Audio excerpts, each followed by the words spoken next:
Well, thank you, Chairman Smith, for yielding and for bringing this important legislation before the committee. I also want to acknowledge my ranking member, Danny Davis, and fellow Illinoisan for our collaborative efforts on this bill coming together.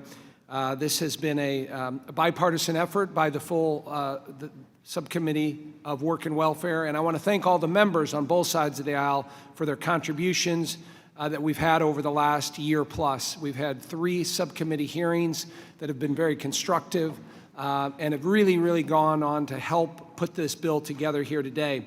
This bipartisan legislation demonstrates our joint commitment to supporting vulnerable children and parents. Title IV-B is one of several child welfare programs overseen by this committee and plays a pivotal role in family preservation and providing flexible funding to states and tribes to promote the safety, permanence, and well-being of children in foster care. It is our committee's responsibility to review and update programs within our jurisdiction, many of which were created decades ago. To meet challenges facing families today, we have brought this legislation. We took that responsibility very seriously. This bill represents the most significant reform to Title IV-B since 1993.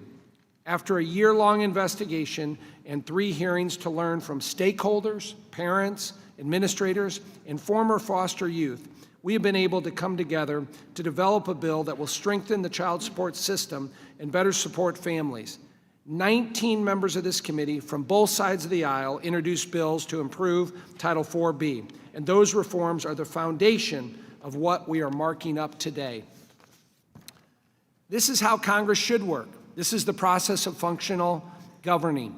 Good governance means ensuring government programs are meeting today's needs and that we are maximizing the impact of taxpayer dollars, figuring out how we make programs more efficient, more effective, and more accountable. It also means mediating different interests to achieve progress on issues that are of common concern. The well-being and safety of America's children and struggling families is certainly an area of common interest to both Democrats and Republicans. The Promoting America's Children by Strengthening Families Act authorizes Title IV-B for 5 years and makes several important reforms. This bill will, 1, save taxpayer dollars through early intervention to keep families together whenever possible and reduce the need for foster care. Number 2, remove ineffective requirements and ensure states are accountable for matching federal funds. 3, free up more time for states and caseworkers to focus on families by requiring HHS to reduce administrative burden by 15%. 4, expand access for tribal communities by streamlining funding. 5, build support systems for the 2.5 million grandparents and relatives serving as kinship caregivers.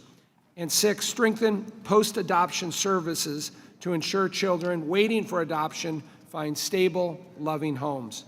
I am particularly thankful to my ranking member, Danny Davis, for highlighting the unique challenges faced by children in foster care with incarcerated parents. This bill authorizes demonstration projects to find ways to preserve family bonds and ensure relationships are not severed permanently through times of acute crisis.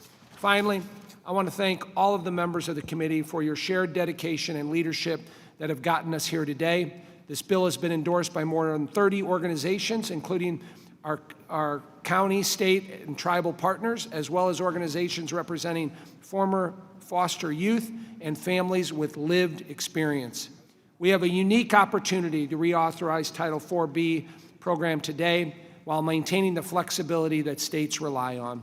Again, I thank all of my colleagues for their efforts and work on this. I urge my colleagues to support H.R. 9076, and I yield back.